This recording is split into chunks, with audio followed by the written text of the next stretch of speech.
Hello to everyone and warm greetings on behalf of the Asia-Europe People's Forum and the International Peace Bureau. uh, and welcome to this seminar that seeks the connection between war and militarization. I am Corazon Fabros, co-president of the International Peace Bureau, and I will be the moderator for this webinar. The Russian aggression in Ukraine and the NATO response has put climate on the back burner. Wars and preparations for wars, like war games, military drills, exercises, as well as upgrading nuclear weapons and production, have massive carbon footprint on the land, the seas, and the skies. These carbon emissions are not accounted for by countries since they prioritize security over climate. Security for whom? We never fail to ask that question.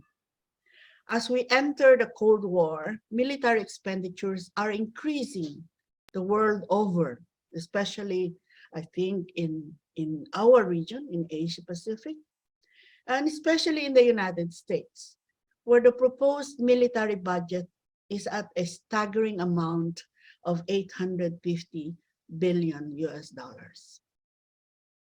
This is accelerating global warming and damaging sensitive ecologies on land and sea. This webinar calls for COP negotiations to take into account transparent accounting of military carbon emissions and controls over ways that militarism and wars are damaging climate and the environment. We believe that climate, social, and peace movements work together to bring mass awareness on this disastrous securitization of the climate. The proposed UN treaty that makes 30% of the seas as protected zones should be endorsed, definitely. In this webinar, questions that may be relevant are: what impacts does war militarization have on climate change? What is climate change affecting peace and security? How is it affecting uh, climate change, peace and security, especially human security for that matter? By what way can various movements cooperate to promote inclusive actions in preventing war and conflicts? We at Asia Europe People's Forum and the International Peace Bureau are grateful for this opportunity to provide a platform for us to listen, to learn, and be inspired by our speakers today. All of them experts on the issue that we have before us. We welcome and thank our esteemed speakers for their generosity, giving us precious time to be with us despite their busy schedule.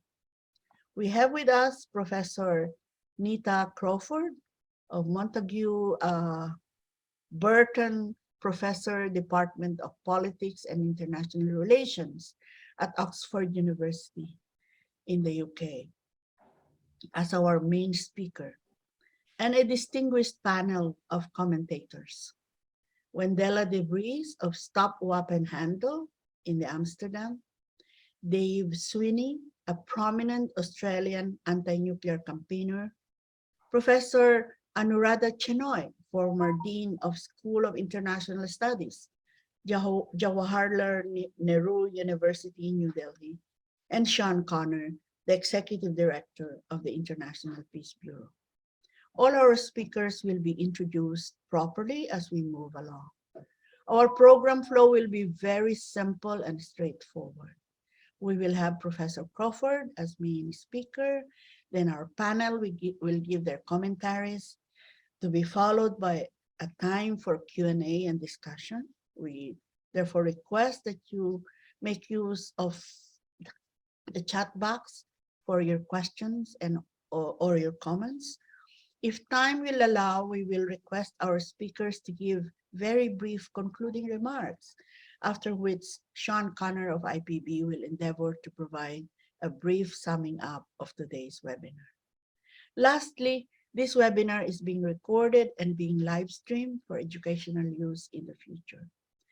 Let me introduce then our main speaker very briefly.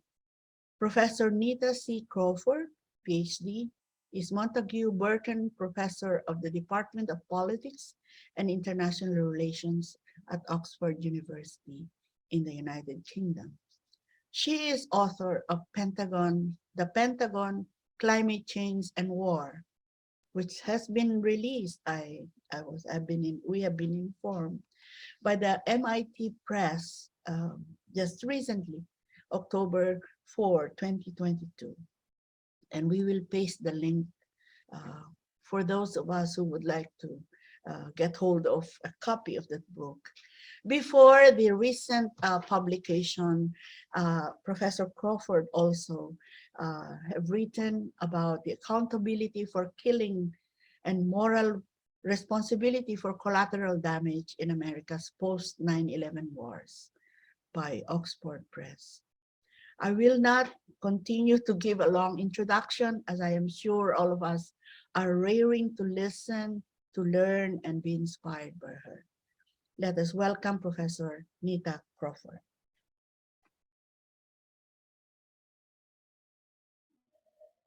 Well, thank you very much. I have some slides, but I'm really not adept with PowerPoint. So just let me do my best. I think you should have.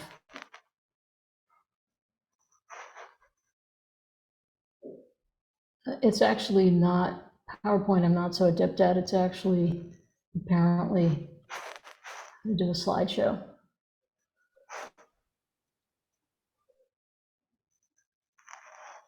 Okay, I'm hoping that you can see that. Is that so? Is there a thumbs up? That you can see the images? Okay, all right. I really appreciate this opportunity to talk to you. And what I want to do is really talk about my research and then say a few other things that appear relevant. So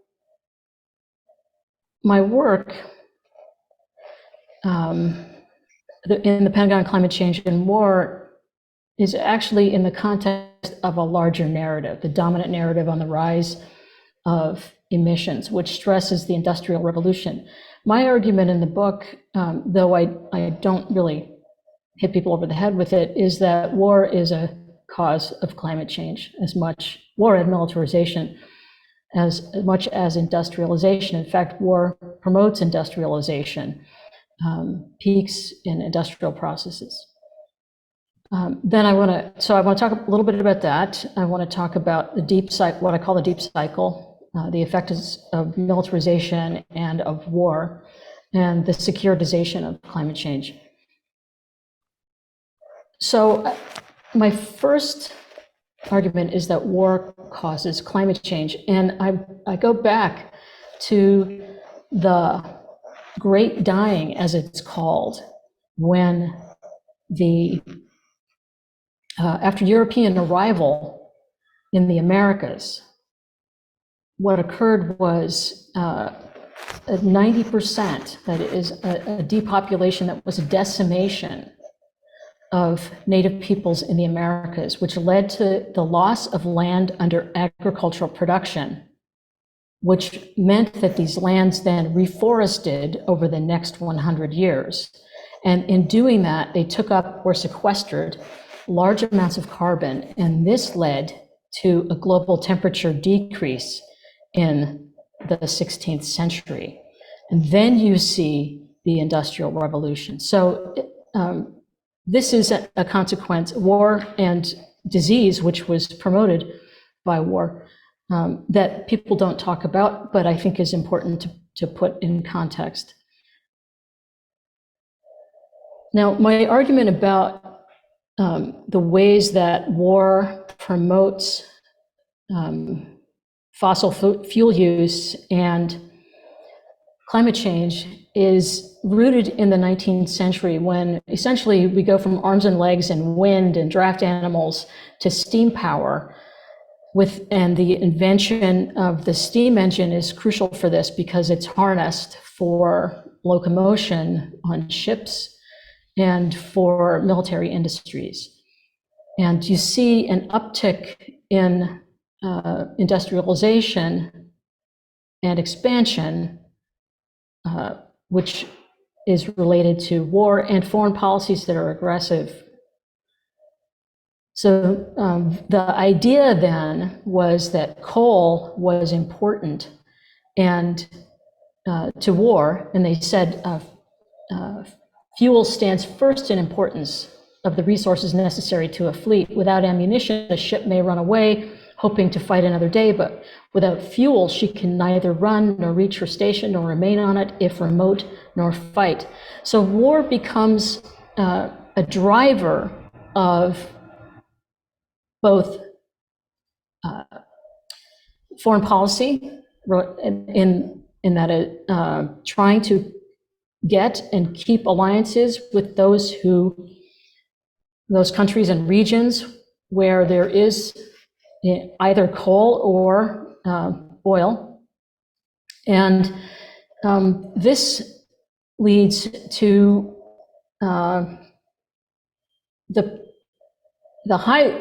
this transition leads to greater attention to those regions.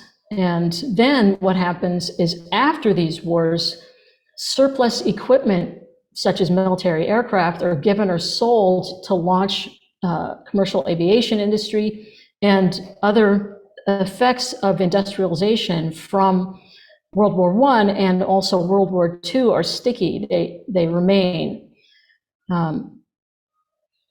So there's also the problem in war of the destruction and the attempt to deny the adversaries access to fuel, which then leads to emissions. And oil was a factor in German and Japanese war aims in World War II. So there's a reciprocal relationship, which I'm trying to explain.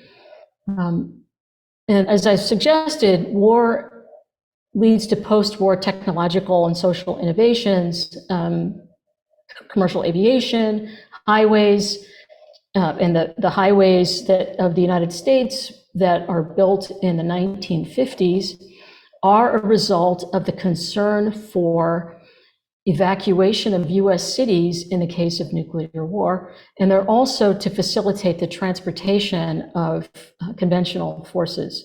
But we see that the innovations for World War II, such as plastics, and from World War I, and to nitrogen fertilizers, are a legacy of the wars. So what I'm suggesting is that there's a deep cycle where cheap and versatile oil and in the 19th century coal creates and increases demand for the resource, the need to maintain supply for both war and for commercial industry, leads to insecurity about access and or diminished supply. And then what you see is an attempt to decrease insecurity, I'm arguing, by increasing military capability and presence, getting bases and agreements to refuel. And this can cause instability in oil-rich states, and it also tends to increase military spending. And then this feeds into increased fossil fuel. Professor Crawford? Yeah. Yeah, we'd like really to see your PowerPoint, and maybe there's a way by which the slides could be bigger. Vishnu, can you? I can't do that, but I'm talking through the slide, if you let me. Okay. All right. Okay, So I'm sorry. what the point is that there's a cycle, and here's a difficulty breaking out of the cycle. So I'm sorry that it's hard for you to read the text, but I'm actually telling you the story of this deep cycle. Okay, so I just want to get out of the deep cycle for a moment and talk about the consequences of war for emissions. Military emissions are actually more intense than the average activity.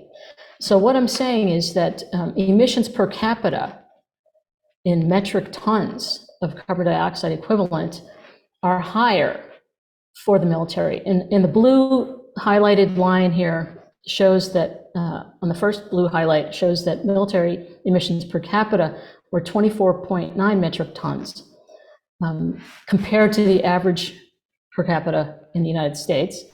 And that you also see it's about 20 metric tons in the UK per capita. So that's higher than civilian, or the average country emissions.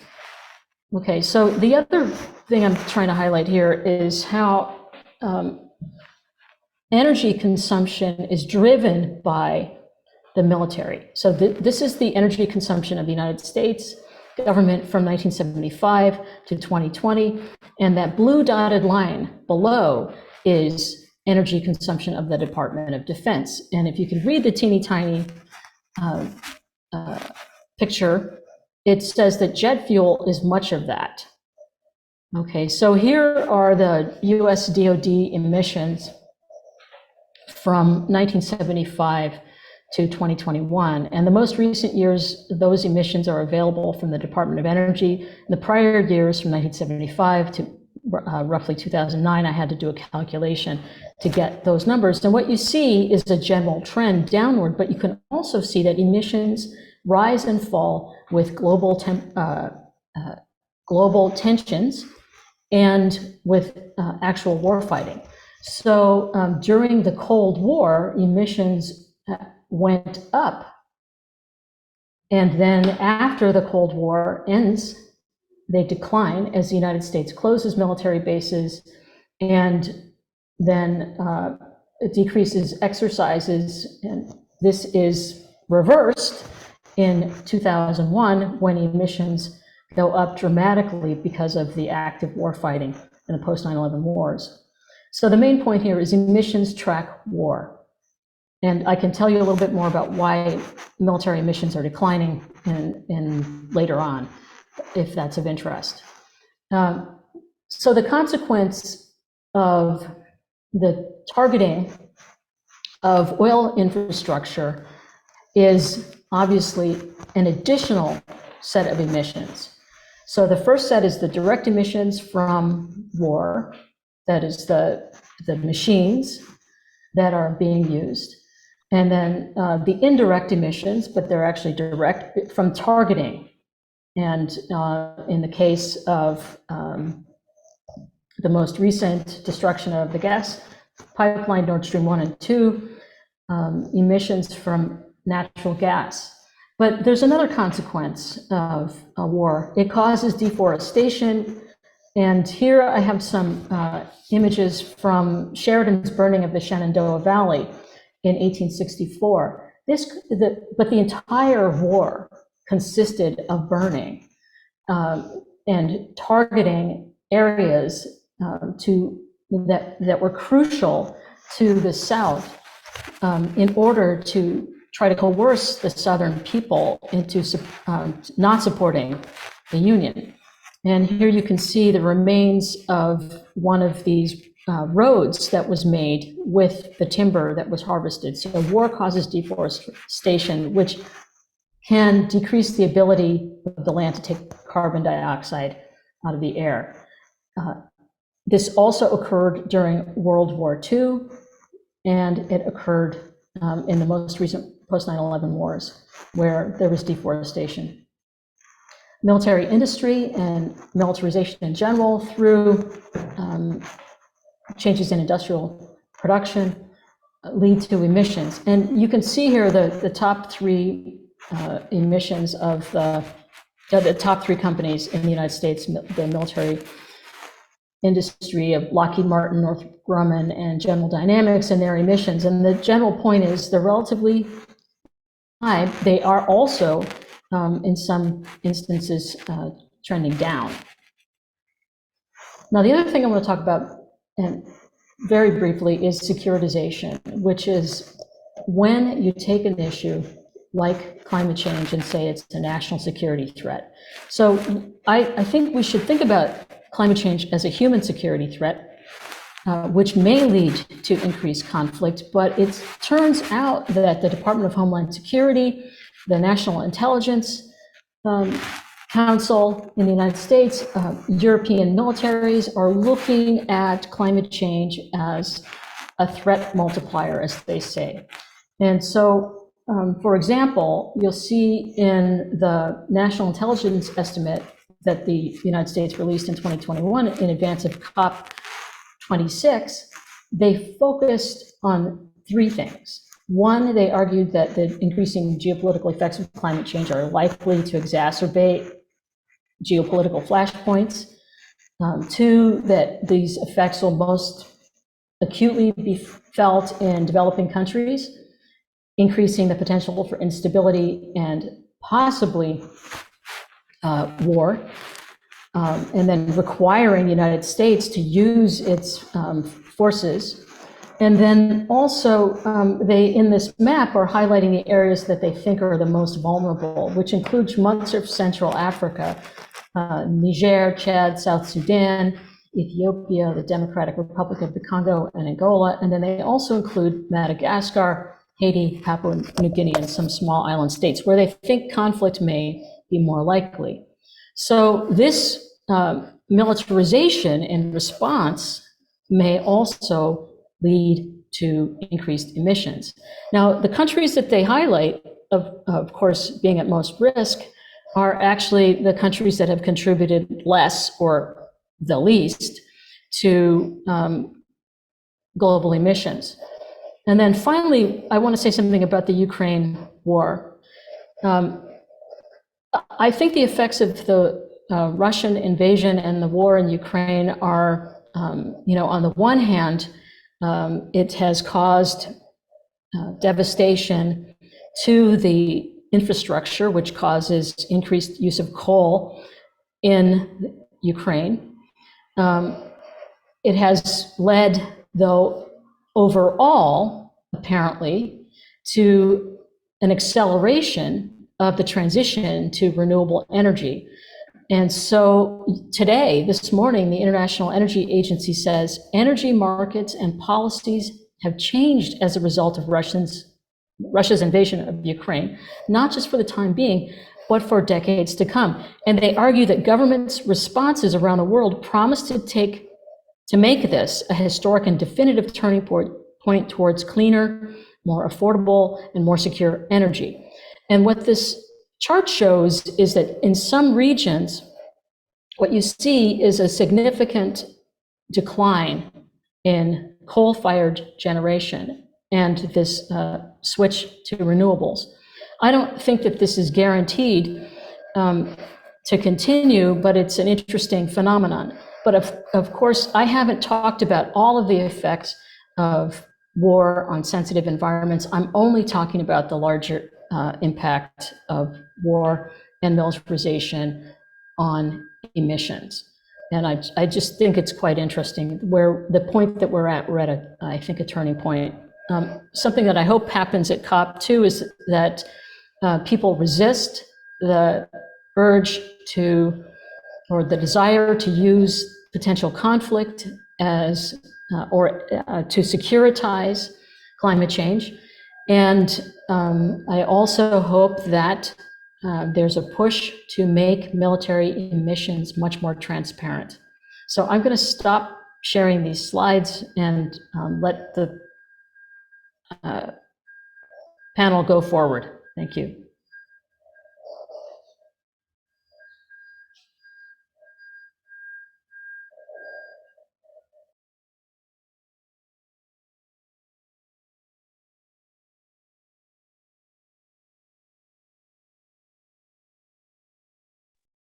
So thank you, Professor Neta Crawford. We will continue the discussion, and I think that after that, we will give time for our panel of commentators, and we will begin with Wendy de Vries.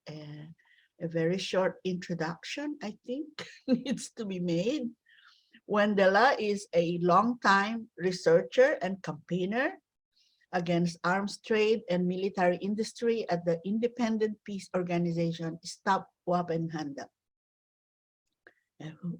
She is also a co-founder of that organization. She's part of the steering group of the European Network Against Arms Trade and coordinates an international working group on arms, militarism, and climate justice.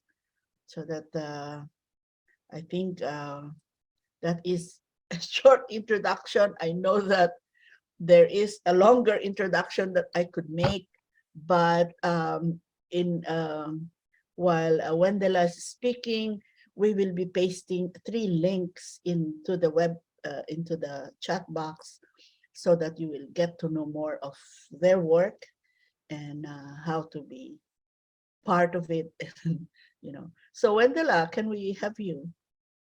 Yes, thank you. And thank you for sharing the links, because we are also an activist network, and in the links you can find our contact details. So if you want to join, you're welcome to join in our activities. I'm asked to give a bit of a European perspective on the situation. And what we see in Europe is, in fact, that the debate on the climate crisis is completely overshadowed by the Ukraine war, notably on the energy consequences of this war, because Europe is very much dependent on Russian oil and gas, much more than the United States, and also closer to possible use of nuclear arms and to nuclear bombing of nuclear powers and to bombing of nuclear power stations. Well, the United States is very much involved in this war, but it is relatively safe on the other side of the ocean, and Europe feels very insecure in this situation, and the consequences for Europe are also much more severe. The consequences differ from country to country in Europe, depending on how much they depend on Russian fossil fuels. But many people are very concerned about the heating of their houses this winter. Especially, it's a problem for the less privileged people. And people also fear the consequences of this war for European economies. And all of this comes on top of the corona crisis, which is, I think, a problem all over the world, that we have this crisis on a crisis. And many people feel very insecure. We have to keep that in mind with everything we do. People are very insecure and are looking for answers, for ways to understand what is happening in the world at the moment. The Russian aggression in Ukraine is actually fought with 3 weapons. It's the military weapons, which are used in Ukraine and making many victims there. But it's also the food weapon that is used, and that's making victims all over the world, especially in Africa, I think. And it's also the energy weapon, which is disrupting the politics and economics in Europe and destabilizing the energy prices worldwide. And this makes the impact of this war quite big on all of the world, I think. On the positive side, as Neta Crawford already mentioned, there is more awareness now about the problem of the dependency on fossil fuels. And the phasing out of Russian fossil fuels is on top of many agendas of European governments. And well, the hope is, of course, that Europe should turn to renewables and savings. But what we see also a lot is that many governments are turning into new fossil fuel suppliers. For example, to LNG from Qatar or Kazakhstan. And there are many investments done in these new fossil fuel supplies. And the investors most probably will want to earn back their investments. So this is locking us into new fossil fuel systems for decades to come. I think that's a worrying development. There's also more concern with the military about their fossil fuel dependency. And they're looking for alternatives, but the problem is that for propulsion of weapon systems and the bigger military platforms, there is not much alternative. When we look at the military industry, they are experimenting with alternative technologies, and at the Eurosatory Arms Fair, for example, they presented some sustainable technologies, but they were not very much in an advanced state, and they're not suitable for the really big military warships and the military planes, especially the ones that are used for global power projection. So there's some possibilities to make encampments more sustainable. They put solar panels on camps, but especially for the mobility and equipment, there's not much alternative. The alternative that we see used is often drop-in of alternative fuels into existing fossil fuels, because you don't have to change your engines for that. But very popular there is the use of biofuel, and this is very bad news for the people who are fighting biofuel plantations in the south, because biofuel is very unsustainable product when it is made in large plantations. But I think the worst consequence of this war is the raising of the military budgets, because in many cases this is going directly at the expense of environmental and climate funding. For example, in the Netherlands and in the UK, we know that it did. We suppose that it's also happening in other countries, because the money must come from somewhere. And already in June, the European Commission estimated that European countries together raised their military budgets with 200 billion euros since Putin invaded Ukraine. So that came on top of the budgets we already had. And this is double the amount of what the rich countries, the Annex I countries, have promised at the Paris Climate Conference to the most vulnerable countries to give as climate finance to help them cope and adapt and answer to the disasters that are waiting for them. In the forthcoming research that Stop Pappenhandel is doing with the Transnational Institute and Twin Point North-South, and that will be published somewhere around COP27, we show that the Annex II countries spend at least 30 times as much to the military as they do on climate finance. And much of this in Europe is spent on American weapons, although Europeans say, well, we want to start our own European industry, we want to become more independent from the United States because we have this Russian threat. In the end, they mostly buy weapons in the United States. The very polluting F-35 fighter jet, for example, which is explicitly not meant to defend your own national territory, but explicitly designed for the long-distance wars, like, for example, to China. Only in 2022, since Putin invaded the war, the Czech Republic ordered 24 more F-35 fighter jets. The Netherlands ordered 6 on top of the already 84 they had ordered. The German Republic ordered 35 new ones, also in the context of nuclear sharing. Before Putin invaded Ukraine, there was some discussion in Germany if nuclear sharing was a good idea, but now everybody wants to share nuclear weapons, and Germany is buying the F-35 to have this American nuclear weapons. And Switzerland ordered 36 of them. They should have had a public referendum, but it was skipped by the government. No public debate on the buying of F-35. Switzerland has ordered them. And there's also no debate on the amount of emissions that this very polluting plane will have. There has been some debate in 2020 in Norway on the emissions of the F-35, and this was the first time that people started to calculate how much it would be, how much it would add to the national emission. But for now, in most Western European and in most European countries, it's no discussion anymore. And this system, again, it's designed for about 30 years to fly. This is locking us in a new system of fossil fuels for decades to come. Well, the European Union armed forces, they will have to comply to the European Union goal of net zero of 2050. And non-European Union countries in Europe are also setting comparable national targets. And they start to publish now the national climate defense reports. But in these reports, there is, well, they do not set really concrete targets for their weapon systems. And they do not give real solutions for the warplanes and the warships and the heavy vehicles like tanks.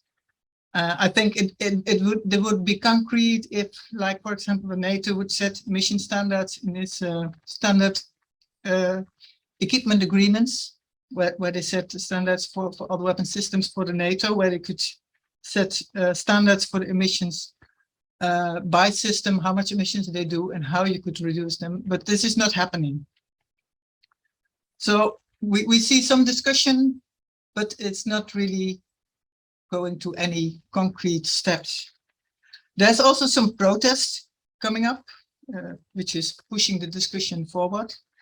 For example, the German youth campaign Fridays for Future, they say to the government, well, if you can raise the defense budget with 100 billion euro for the military, you can also raise 100 billion euro to fight the climate crisis. And we have the Conflict and Environment Observatory, who are very much pushing for publication of emissions from military services, and they're campaigning for the NATO now to report and reduce their emissions. They have a sign-on petition, which is signed by many groups, and these are ways to start a discussion and also to bring the discussion into COP27. But it's going really slow, and well, if you look at what armed forces are doing and how they are thinking, it's not very hope-giving. For example, in the United Kingdom paper on defense and emissions, an increase of 2 to 4 degrees heating up of the planet is taking as a starting point. So they're not even thinking in a way that we should stop this global heating. They are taking it as a given, as a starting point for their reasoning. And what I think is really difficult now for the movements in Europe is that we are really in a kind of war mood since Putin invaded the Ukraine. Many people consider Putin as a much bigger threat than the climate crisis. And this is something we have to deal with as a movement, and we have to turn the debate from a war mood into a stop climate change mood. And yeah, we have still a long way to go on that.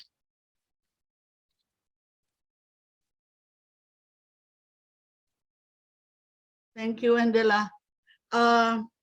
Well, thank you for bringing the perspectives and actually the situation in Europe, the policies that are there, and the directions that the governments are taking.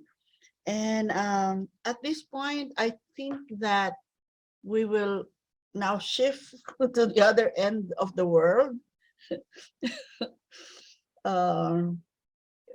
From Australia, I'd like to call on Dave Sweeney now to give us his thoughts and just a short introduction. This Dave is a prominent Australian anti-nuclear campaigner, so I always hear that, Dave. He works for Australian Conservation Foundation and acts as an opinion writer and spokesperson on topics including uranium mining, nuclear waste, nuclear energy, nuclear weapons, proliferation, nuclear accidents, and related indigenous rights issues. I'm not going to read the rest of the introduction, but I will also say that Dave was one of the founders of the international campaign to abolish nuclear weapons, ICAN, which won the Nobel Prize in 2017. So, Dave, could we have you there at that point? I'll paste If the any, rest of the introduction in the chat box.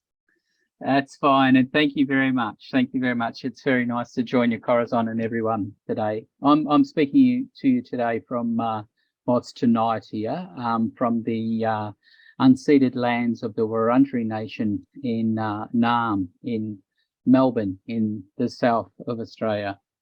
And it's fitting today to start by acknowledging the particular impact and burden suffered past and present by Indigenous people from war fighting and war preparations. Today in Australia, on this day in 1953, the British exploded a nuclear bomb on Emu Field in the South Australian desert. And I work very closely with Aboriginal people from that area who continue to have environmental and cultural impacts from that.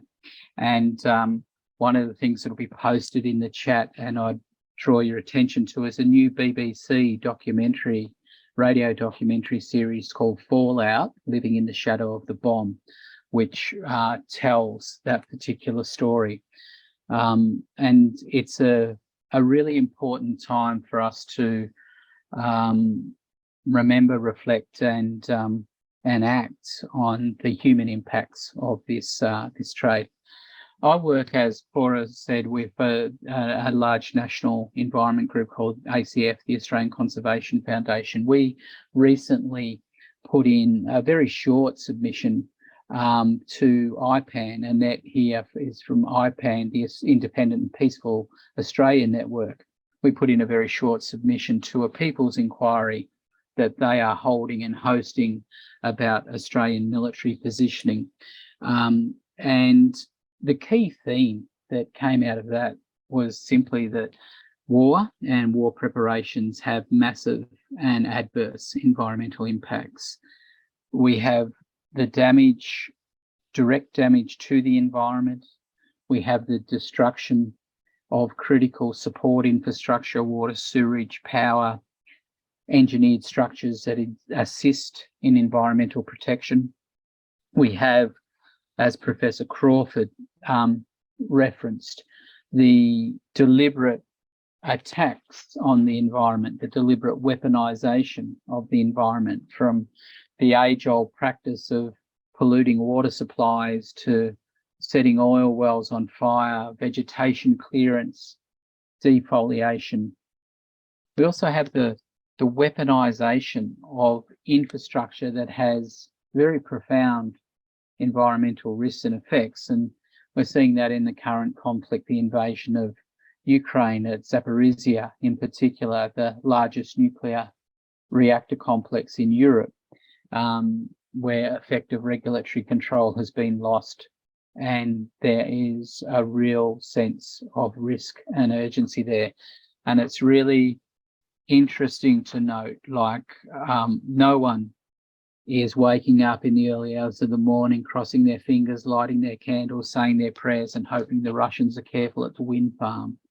There are particular technologies that are so easy to weaponize, and nuclear is certainly up there with that. The other thing that this current war is doing, and war in general, and elevated militarism and war fighting plans are doing, is it's damaging, deeply damaging and eroding the effectiveness of international order, international norms and rules that recognize and protect our shared environment. These are often based on trust, on reciprocity, on moral suasion. They're based on peer-to-peer state-based social license. And war dramatically erodes this and damages this, and in consequence that greatly constrains and restricts really positive instruments and mechanisms to try and care for our shared planet. Again, as Professor Crawford highlighted, carbon, once a military imperative enters into the equation, carbon caution disappears. Carbon from fires, carbon from fuels in time of conflict talk around carbon mitigation is forgotten, but the threats of massive carbon emissions are real. They need to be tracked and reported. They need to be capped and reduced. And we strongly support greater transparency about military carbon emissions through COP and other mechanisms. One of the great threats that we have at the moment is that of escalation of a war becoming ever increasing in scope and intensity.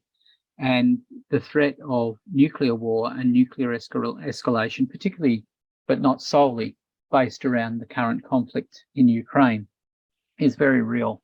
It's very tragic and salutary that we now are as close to a nuclear exchange as we were in the chilliest time of the Cold War. The Bulletin of the Atomic Scientist has the doomsday clock, which many people are familiar with, which measures humanity's proximity to extinction or oblivion, really. And it is as close as it was at the height of the Cuban Missile Crisis. We have 14,000 nuclear weapons, many on hair trigger or launch on warning alert, and it's deeply disturbing stuff. We have squandered effectively the peace dividend of the end of the Cold War and failed to act and transcend that time and chart a new course. There are two existential threats that humans face. One is unchecked climate change, and the other is nuclear weapons. And war dramatically escalates the chance of both.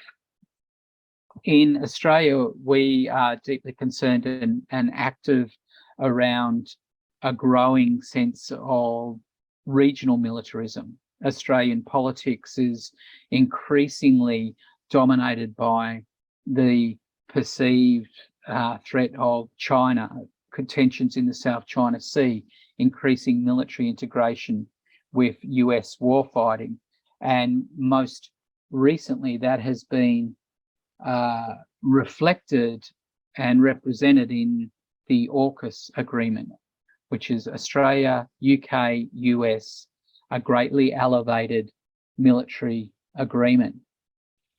Now, that one of the keynote pieces of that was a move for Australia, not a nuclear weapon state, to acquire nuclear propelled submarines using effectively a loophole in the Nuclear Non-Proliferation Treaty, and greatly escalating regional tensions and concerns and cementing our country into US warfighting plans. And as Wendy commented on many of the European escalations, there was no debate with this. Just like a submarine, this idea emerged one day in a morning press conference and has been cemented. No debate, no discussion, described by the Chief of the Navy in Australia as the most consequential defence decision in Australia's history that will fundamentally shape the nation. That's what our Chief of Navy said. No debate, no discussion. Current price, $170 billion, Australian dollars. Now, the diversion from useful purposes and the risk and escalation of unhelpful purposes is stark here. And at the end of the day, the profound environmental effect is also a profound human effect. Despite the detachment that some have, the reality is that we humans, we're part of the living wider fabric of this planet, and we are twinned to its fate. So this fragile Earth is not a strategic theatre of operations, it's our shared home. I think that is a really important ground truthing that we need to come back to in how we see this. So war, the finish, is not good for people or planet. It damages our past. It deeply impacts our present. It constrains our future.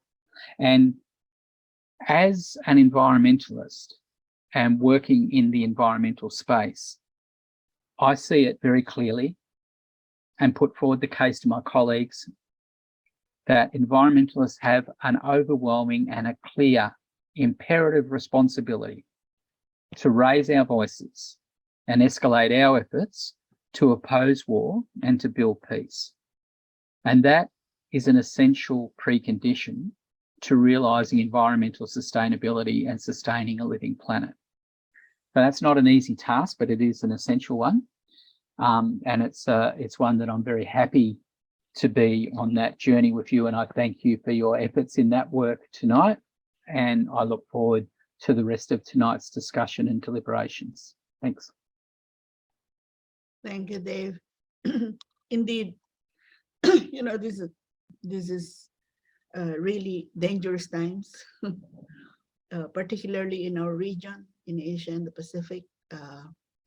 And I think at this point, we will try to look at, the other parts of the world and other aspects of our discussion today.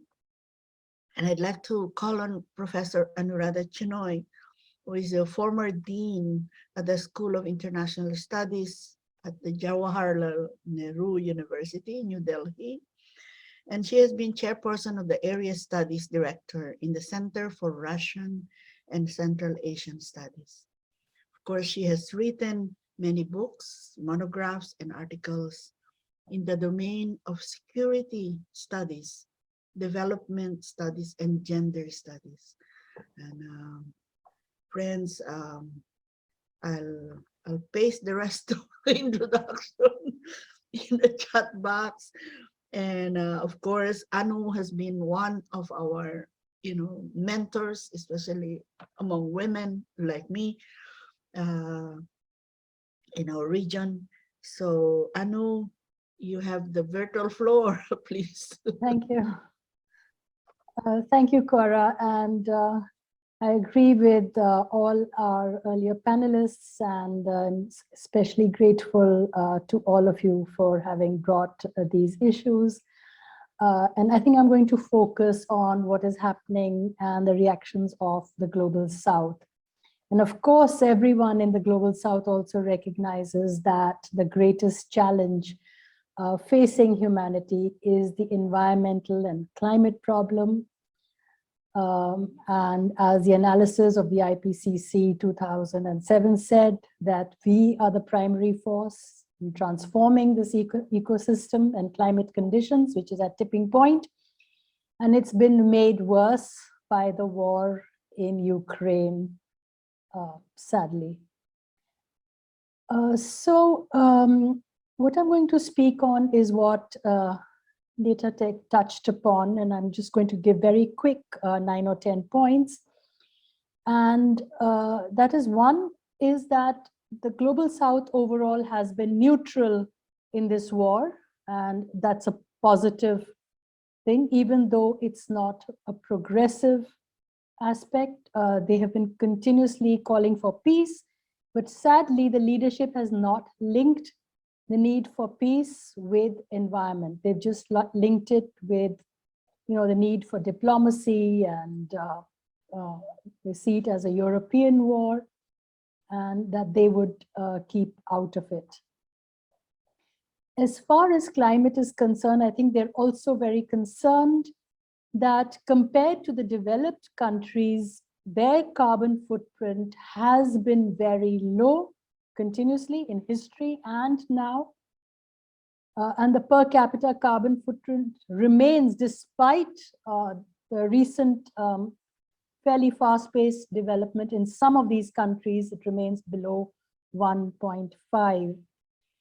And yet they're being asked to share the responsibility for climate impacts at the same level as the developed world. So they feel that at this juncture where they are developing, they should be given certain allowances. And I think there is a consensus on that. Third, there is this kind of, discourse since the last about 15 years about securitization and the militarization of the climate discourse. Now, this comes actually from a distortion of the human security discourse when the Human Security Report and the Human Development Report in 1994 spoke about the seven threats that the planet faces, in which the threat from food insecurity and environment insecurity. But many of the governments, especially from the north, they turned this on its head and started talking about the need for climate security, meaning that it has to be now a military response. So, and the argument was based on that climate threats lead to armed conflicts, and they pointed especially to the Sahel region and to African countries. However, research both from the West and from the South has shown that this is not so. Even while a lot of armed conflicts have taken place in places which are very vulnerable to climate and have seen climate disasters, nonetheless, the real reasons for these conflicts were an intersection between the legacy of colonial and neo-colonial patterns of exploitation, the continued extractivism, the militarization of identity issues, religious issues, etc. So it is not just climate, though it was definitely an add-on. So why this discourse and why does it continue? And the reason is it deflects the responsibility from the developed countries and puts the blame, and also continues to focus on pushing the bodies like AFRICOM and others. Similarly, in South Asia, wherever we've seen, and Southeast Asia, it's full of a lot of armed conflicts, but the climate change is not the main driver. So I think we need to move out, or at least challenge this discourse. Of course, in the global South, there is a kind of militarization as far as climate and environment is concerned. And the reasons for this is, one, because of the huge amount of disasters, the global South, with all its own kind of political problems, democratic deficit, the rise of authoritarianisms, etc.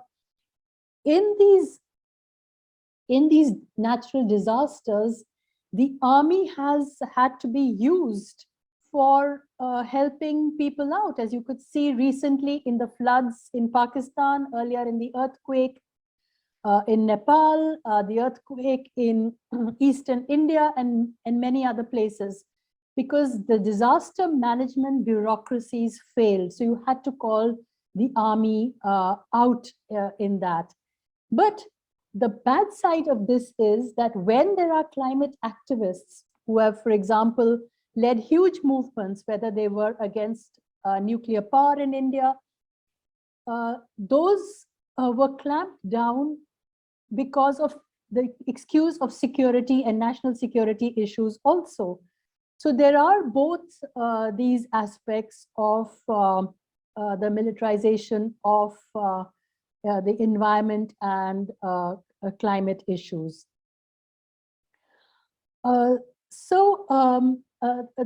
other point that one needs to discuss now, that everywhere in the global South is not the same, and we need to distinguish that, because there are many countries like those who are in the BRICS, especially India, Turkey, Indonesia, even China, which is even much more ahead. But these countries are, while they're part of the global South, their development indicators and the way they're developing is much faster than the rest of the South, and their militarization is also much higher. So therefore, when we talk about militarization in the global South, and we cannot just always blame the North, because we need to see the carbon footprint of militaries separately.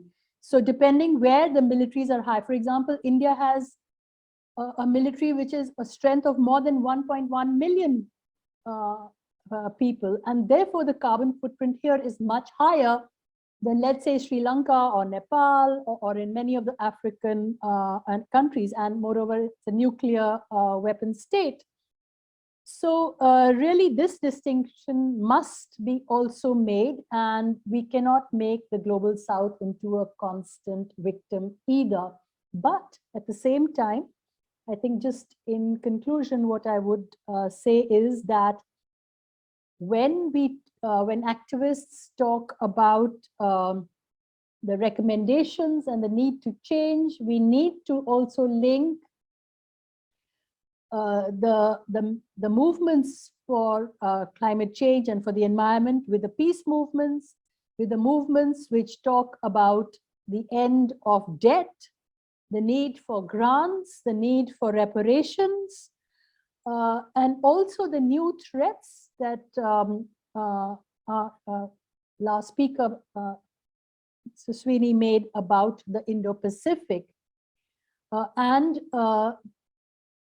how the collective West now is treating China, which had signed the NPT earlier, and its carbon footprint is increasing, but by making it into a permanent threat and into a future threat, China will also keep increasing its weaponization. So really, we need to also link it to this geopolitics because climate is very much part of the contested and increasingly polarized geopolitics and the transition towards that we are seeing in this new Cold War. Thank you very much. Thank you, Anu.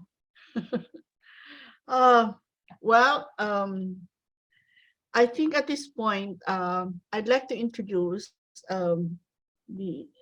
Sean Connor. He is currently the Executive Director of the International Peace Bureau, and he holds a bachelor's in International and Critical Communication Studies from the State University of New York, and a master's in Intercultural Conflict Management. I'll write the rest of the introduction in the chat box. But I'd like to say that Sean brings his range of experience to his peace work and activism through the IPB, where he continues to highlight the importance of intersectional coalition building, intercultural and international exchange, and strengthening of civil society. And I think at this point, I would also like to say that Sean is part of the Olaf Palme Commission that released a report, in April of this year, right? Not last year, this year.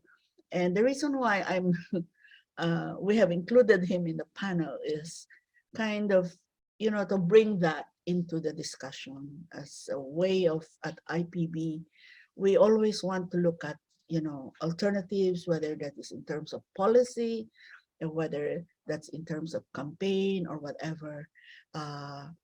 That's the main reason we have asked him to join the panel today. So Sean, could you give us your thoughts? Okay. Sure. First, I'd like to thank all of the speakers and the organizers of this event. The speakers, you have all saved me a good half of what I could have spoken about here, and really a great analysis, albeit in some parts quite concerning and alarming for us. However, as Cora mentioned here, I will focus instead on one possible strategy among many strategies that are out there, And it's one part of a greater picture of the activism of what needs to be done, the steps forward to prevent the dual existential threats that we're facing at the moment of nuclear weapons and climate change, and cover a number of other issues. It does require, at its very basis, a change in the way that we think about security. And I think that's something all of our speakers brought into this discussion already.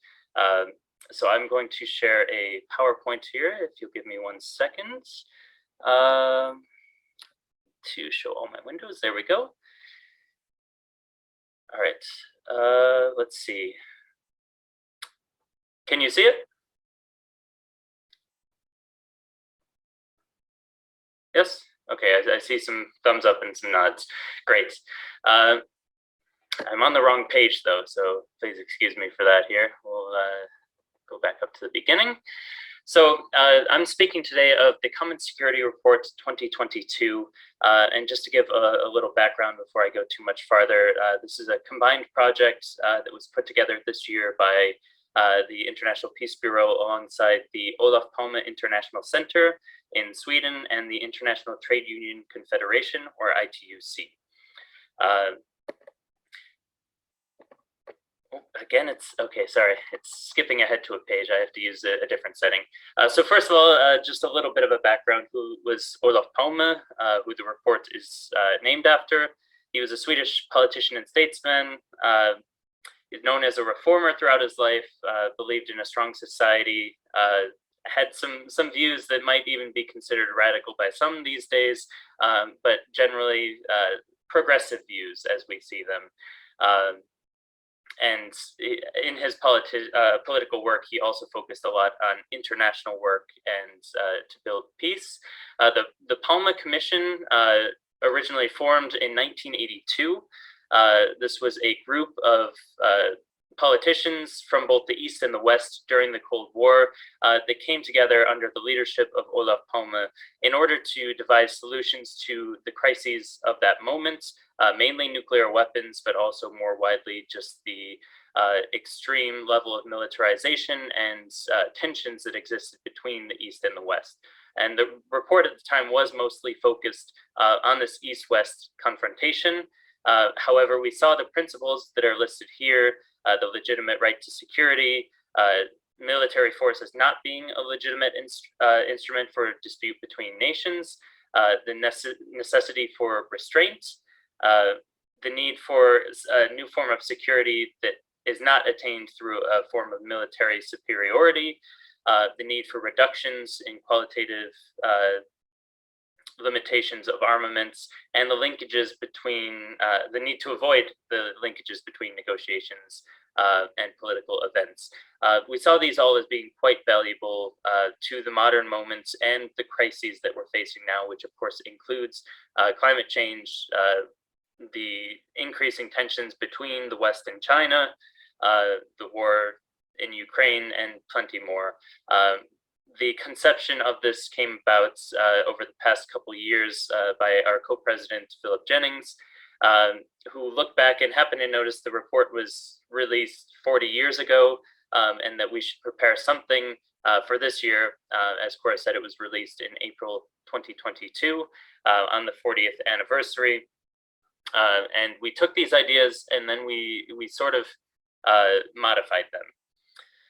So we see, in the current situation, as our panelists before me had expressed, we have the threats of nuclear war, climate change, pandemics, as well as inequality, extremism, nationalism, gender violence, and shrinking democratic space. So we see all of these within the need for a new version of security, and I'll get back to it in a minute. We had brief mentions as well in this chat already on human security, and we can talk a little bit more about what the differences are there. But first, let's show you. Sorry.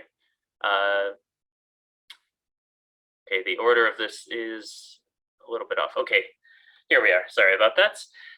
The new principles that we're working with in 2022, we do in the first one outline human security. All people have the right to human security or freedom from fear and want. Also, the need to build trust between nations and peoples as a fundamental step for peaceful and sustainable human existence. Number 3 is that common security cannot exist without nuclear disarmament, strong limitations on conventional weapons, and reduced military expenditure. Number 4, global and regional cooperation, militarism, and rule of law are crucial to tackling many of the world's challenges. 5, dialogue, conflict prevention, and confidence building measures must replace aggression and military force as the means for resolving disputes. And 6, better regulation, international law, and responsible governance also need to be extended to cover new military technologies. This is something we haven't talked as much about in this conversation today, but something that is absolutely essential to security moving forward. And also, I think I don't have too much knowledge of this myself, but there are certainly connections between these new technologies and their effects on the environment, whether they be direct effects or indirect effects, such as huge servers that take quite a bit of power in order to be up and running, and these also can be a huge drain on resources that we have. So under these general principles, we came up with a series of recommendations divided into 4 categories. And here we have a brief summary. The report itself, which I hope Cora can post into the chat for me, just www.commonsecurity.org. Nice and simple. There you can find the full report, which goes into much more detail, especially on these recommendations. But the 4 overarching categories are the need to strengthen the global architecture for peace. This is on one hand at the UN level, but we also take into account regional bodies such as the African Union in Africa, but also kind of more local bodies, the ASEAN or ASEAN body as well, and the need for some of these regional groups to manage disputes as well, and to battle the challenges of those areas. Number 2 is then a need for a peace dividend, disarmament for development, and the need to reduce military spending in favor of social spending. Then number 3 is the need for revitalized nuclear arms control and disarmament. And number 4, again, is focusing on military technologies and outer space as an area. So I'll go back to these in a second and relate them a bit more to the conversation that we've had here today. But just in general, before I continue, I think it's worth mentioning that common security, one of our goals really is to replace the conventional ideas of security that have been established and that many of our speakers mentioned, even when it comes to the militarization of security, the fact that we see security in the modern and historical context as being large military defense that protects a nation, as opposed to really the individual. And human security was and is one effort to move away from this kind of state security level to really focus on the individual, which is why it's important to common security. But we can't also ignore the legitimate security concerns at the state level, and that's where common security comes in. The idea is that rather than building security by building up your own military, which then comes at the cost of other nations. It's kind of a zero-sum game approach to security. I build up my military forces or my weapons to have more than my adversaries. And this leads to an arms race almost inevitably. This leads to increased military spending, increased environmental harm. And of course, the cycle just continues. It's a vicious cycle. Common security instead is based on the need for understanding security to be made with one's adversaries, with one's neighbors, or in other words, a mutual security between groups. So the idea that I'm not safe if my neighbor doesn't feel safe. And this then challenges how we think of military growth, how we think of conflict and military spending.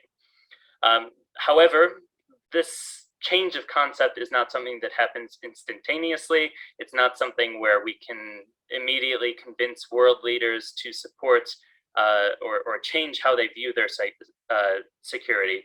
And for this reason, we need a number of actions coming from civil society to really challenge that conception, build up support within the public, but also approaching world leaders or decision makers at all levels, really, to change or push them towards reimagining how they see security. And so for this, we are looking to work with any and all partners who are interested in promoting this idea and working together to design different events, actions, etc., that push forward this idea of security. So that's, you can see more at commonsecurity.org, as well as on our website. We have currently, the report is translated into Spanish, French, German, of course, English, and Russian.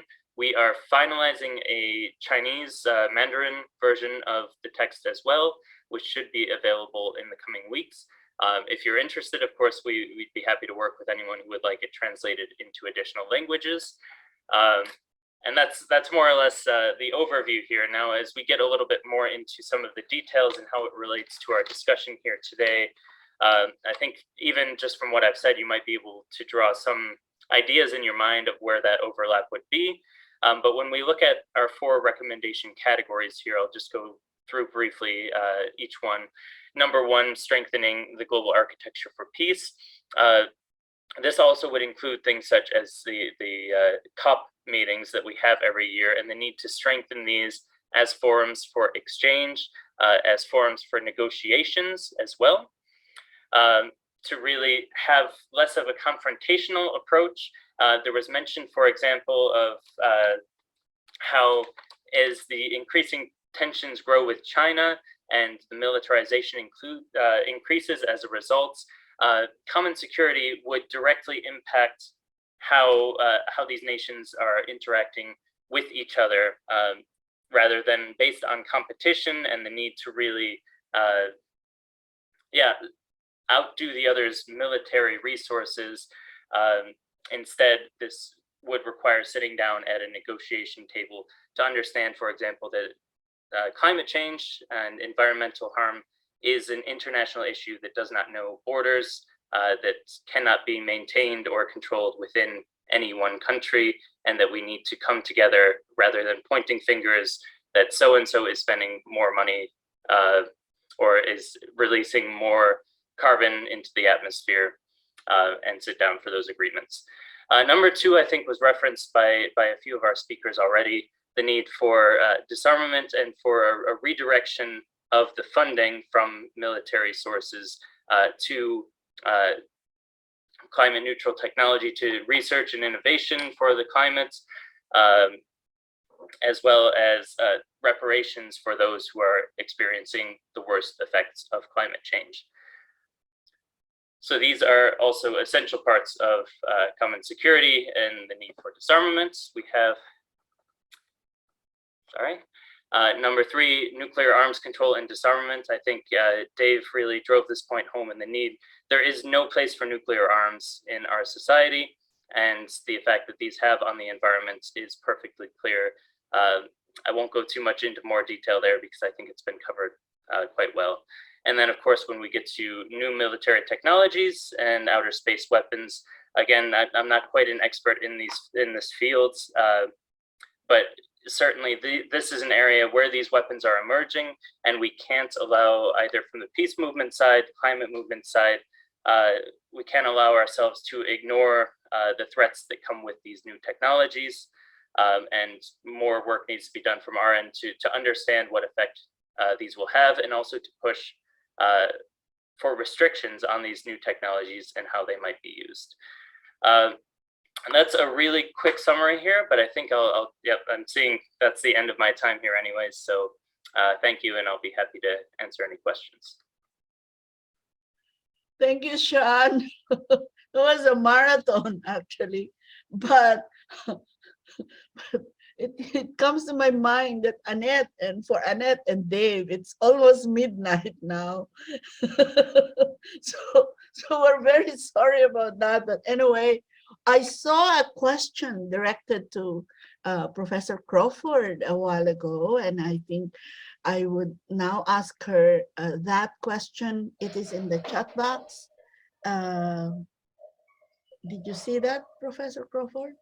Well, I had the chat box closed and therefore missed much of what was in the chat box. Okay, So is it the question about whether we should have more war? Yeah, it says here, what is your opinion of the military sustainability agendas currently coming out of key global military actors in the US, in the UK, NATO, and the EU? Is it simply an example of military greenwashing? Or is there something larger at stake in promoting the idea of green warfare? That's the question. Yeah. It comes from Okay. Eco. Yeah. Should I answer that now? Yes, please. Okay.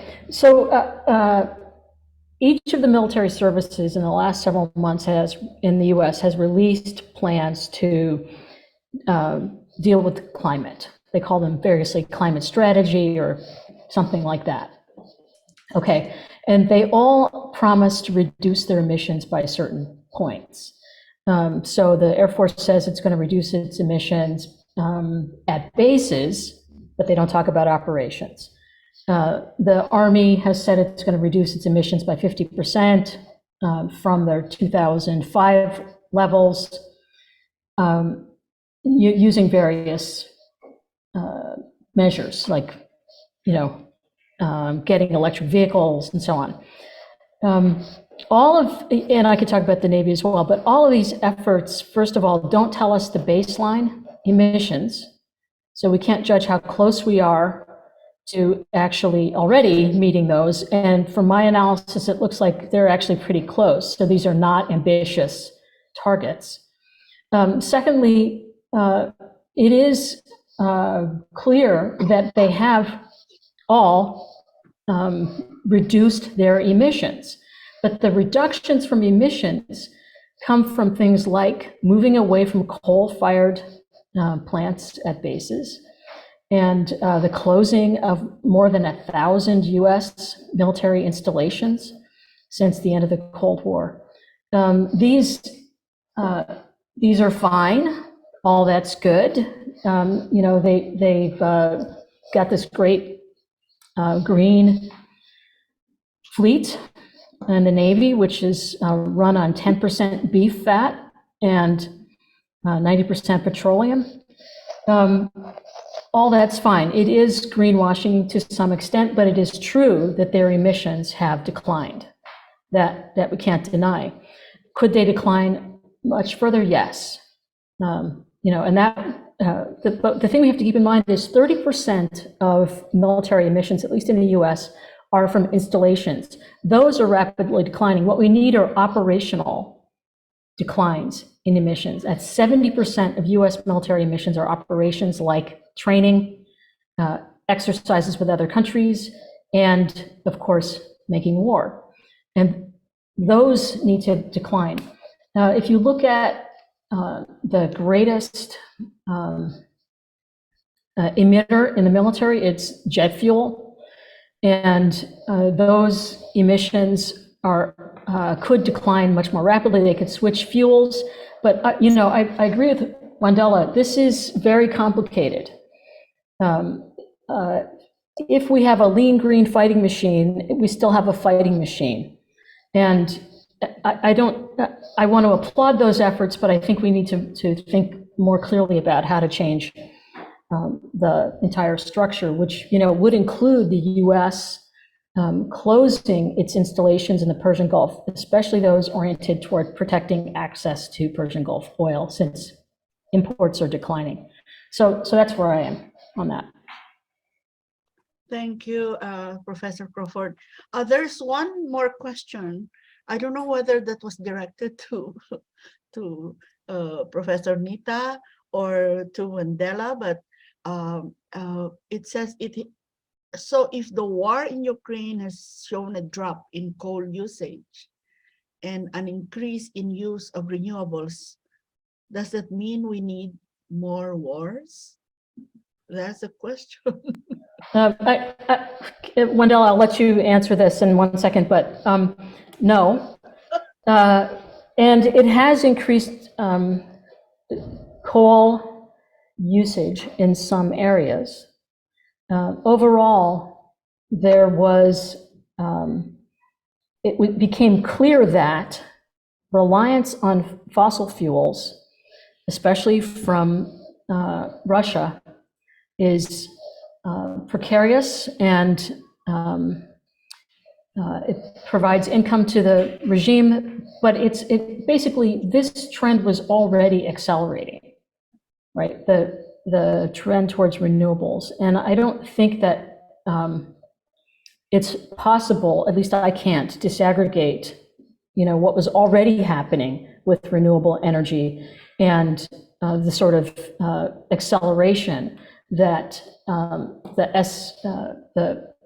International Energy Agency has highlighted. I do think, though, that you could use any argument you want to say that we need to move to renewables. All of them are fine, but I don't think that we need more war.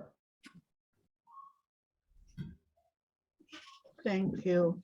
At this point, I think we've really run out of time. We actually have less than 20 minutes. So at this point, I'd like to ask all our speakers and our panelists to give maybe a 1 or 2 minute concluding remarks, and then we'll move on very quickly to Sean to give us a very brief summing up of today's webinar. So can we ask Dave to start with that concluding remarks? Yeah, certainly. Well, look, it's really clear that we're living in difficult times of high levels of uncertainty and mistrust, many pressures, many elevated risks. I think for me, this highlights the importance of our work and in building constructive future options, like the Treaty for the Prohibition of Nuclear Weapons is one such thing. The common security work that Sean spoke to is another such thing. They're two good examples. I think it's really important to maintain and nurture and grow hope and a sense of the possible. At ICANN, there was a bit of a mantra of to explain and advance our work through a combination of hope, horror, and humanity. Well, I think we've got quite enough horror, but we need a bit more elevated hope and humanity. And also we need a increase in activism and activity. So I just want to close by saying that I've really appreciated meeting people and listening and hearing. I've enjoyed the opportunity to participate and thank the organisers for that. And I wish everybody, like the panel here, but also the people listening, all well in your work and more. Thank you. Thank you, Dave. Maybe Wendella? Well, yes, I agree with what Dave's saying, that we need to keep up hope, and this is very important because I see many people are very depressed. Well, we have not the luxury to give up hope. We have not the luxury to give up, to try to change things to the better. But it is very complicated, and as Professor Crawford said, we need, from the military, we need a change in operations because there's where the biggest emissions are. And we see exactly a move to the contrary. On the other hand, we have this positive thing that everybody is much more aware of how dependency on fuels is influencing our whole society. So even if we see now not really a big increased move to renewables and savings, it has brought also some positive things. So let's try to build on that. And thank you for organizing this meeting, giving all this very interesting information. Thank you, Wendella. Anu? Yeah, I think I just want to very quickly address what Wendella wrote in the chat, where she says that in Europe, there's a discourse now that India and China are the biggest emitters, while in this discourse also it's ignored that the fact that the rich countries emit much more per capita. That's true, but it's also true that India, China are huge emitters. But within that also, there are differences and in consumption, because all this emitting, number one, a lot of the new manufacturing they've become the manufacturing centers for the developed world. There's not so much absorption of what they're producing right here in the global south. So there is a rush for that. And now from India, for example, especially as China is being contained and there is this friendshoring and the movement of industries out of China, it's India, Vietnam, Indonesia, which is looking to become renewed manufacturing centers where everything is, there are centers and there are these economic zones where whatever is manufactured doesn't come into the local markets at all. It goes directly, it's like it's part of some American or European country, because the taxes and everything is geared towards that. So I think all these things should also be clarified. And of course, they are the biggest emitters, and they are huge emitters now. And they're using more and more coal, and they're excavating more and more coal, and they've also opposed unilateral sanctions. So they're beneficiaries of cheaper Russian oil. And it's a period when their industry is gaining because they're out of the conflict, they're getting cheaper oil. And they're not part of this inflation in the same way. However, I think this discourse of the green economy, etc., has trickled down, and there is a lot more awareness. There is, for example, in India, this solar alliance of 121 countries, which is being pushed that we should have more solar energy. But for all this, as you know, we need a lot more research and development. These are still phrases.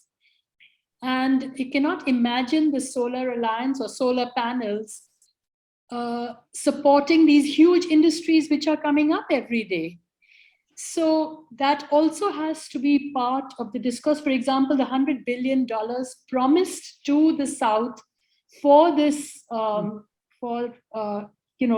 this just transformation has not come. And I think because of this war, where Europe is being remilitarized to such an extent, and the Indo-Pacific is seeing new kinds of militarization, and nuclear weapons are being normalized, it's not going to be easy for activists or social movements to put pressure on their own governments for reducing emissions. There will be rhetoric.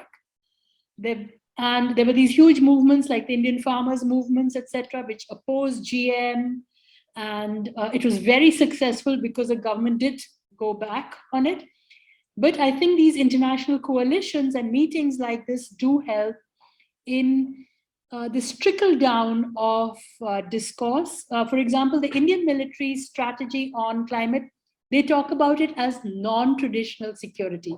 So they haven't used still that securitized language. They're very clear they're trying to use the human security language. So let's see how it goes. And thank you very much. Thank you, Anu. Neta, you have a few words, Professor Crawford? Yes, I want to just say 4 things. One, I think that the war in Ukraine has shown us that we spent in the Cold War way too much money to prepare against the Soviet threat. And right now, we have forces adequate to deal with the Russian military threat. So that's a lesson that we can take from this war. Second point, I wanted to get at the underlying militarism here, not in this group of people, but in the world, where we think that, many people believe that the military is the most trustworthy institution and better than democratically elected governments. They tend to trust it more. We believe that military force is effective, efficient, and sometimes cheap in the loss of life. And these are beliefs that need to be challenged. And that's why military spending goes up, up, up, up. We have to challenge those underlying beliefs.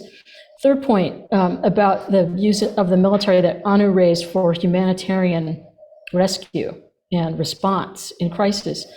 That's because, of course, that's the institution that's been most developed. We can develop alternative institutions that would be much more efficient and probably effective at that mission. And that's where the resources ought to go. And in fact, the military doesn't want to do those missions, so they may be an ally in developing other institutions for that. And finally, and this is very hard, I think we need to think about how to demilitarize the relationship that Dave mentioned between the West and China. And here, I think there's a couple layers of the problem, but I just want to highlight two. One is that there's a discourse that says the Belt and Road Initiative and everything else that China does economically is a security threat. It is not a security threat. Obviously, we've got to separate the economic challenge that China poses to some Western economies and the region, separate it from the military threat. They have one overseas military base, right? And then the other part of this is resolving the Taiwan issue. This has to be a priority. That's not my area of work, but I believe that it's part of the rationale for the Indo-Pacific Command.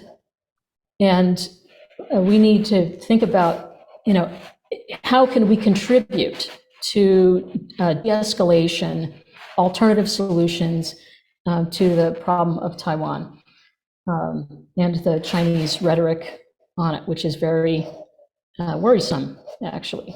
So I'll stop there. Thank you, Professor Neta.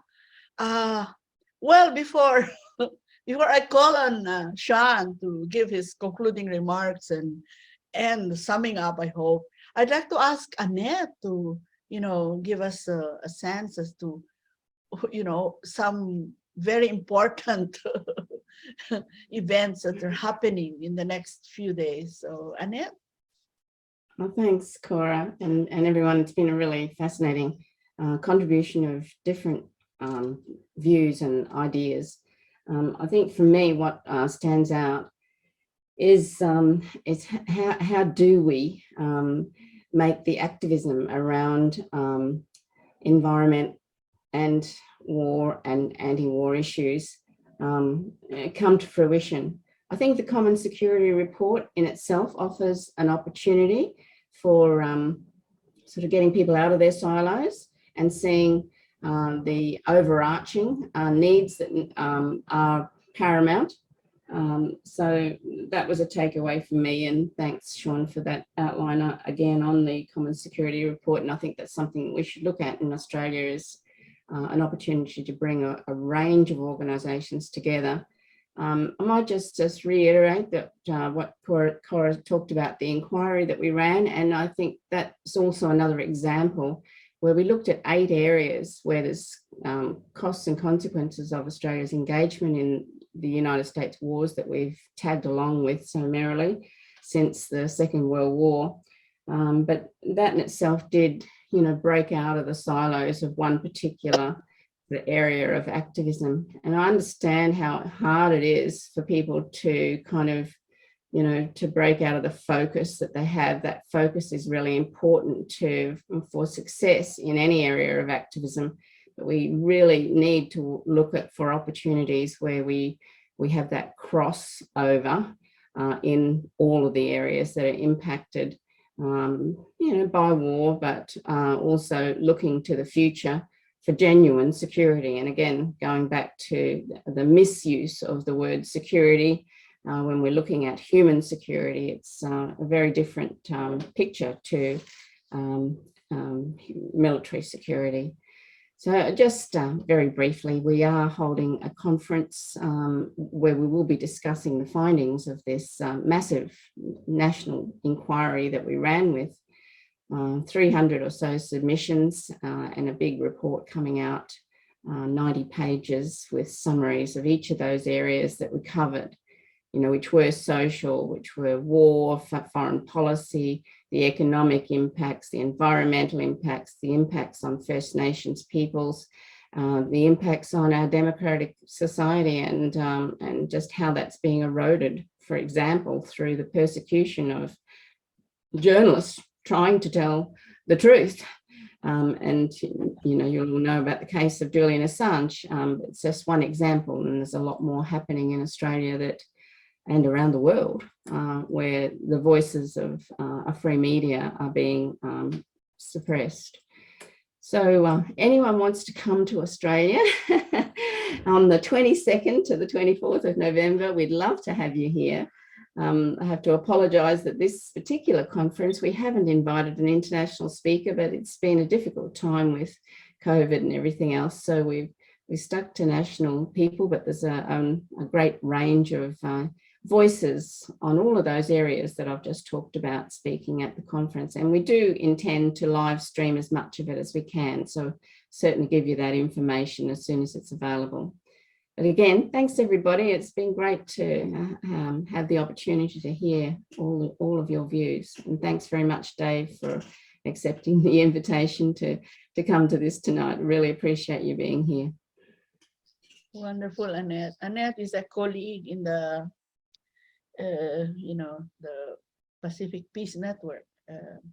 We focus on the big military exercises in the Asia Pacific region. So that also is coming up in the next few months. So a lot of things to do, actually. At this point, I'd like to invite Sean to provide us with a very quick, I hope, summing up before we close. Okay? Sure, I'll be as quick as possible here. But again, thank you to all of the speakers for being with us today and for your great contributions.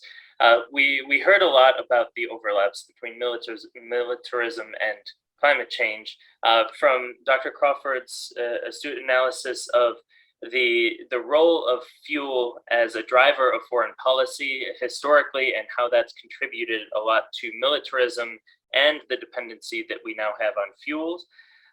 We've seen the effects that this connection has on the environment, from obviously CO2 emissions to the role of nuclear weapons and nuclear weapons testing on the environment and on indigenous populations above all else.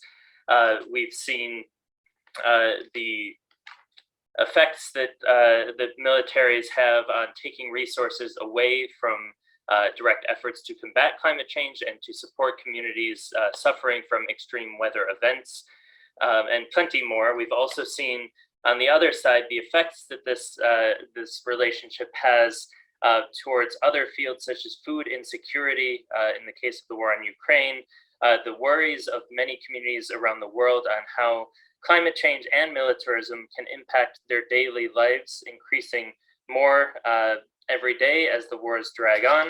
And we've also seen some signs of hope for the future, including those of activists taking action, conferences gathering together, and alternative views of the world, including the Common Security Plan. I could go much longer here, but I know we are quite strapped on time, so I'll keep it very short for you, Cora. Thanks. Thank you, Sean. Well, we cannot close this webinar without saying thank you so much, Professor Neta Crawford, our friends, Wendella, Dave, of course, Anu, as always, and Annette and Sean for,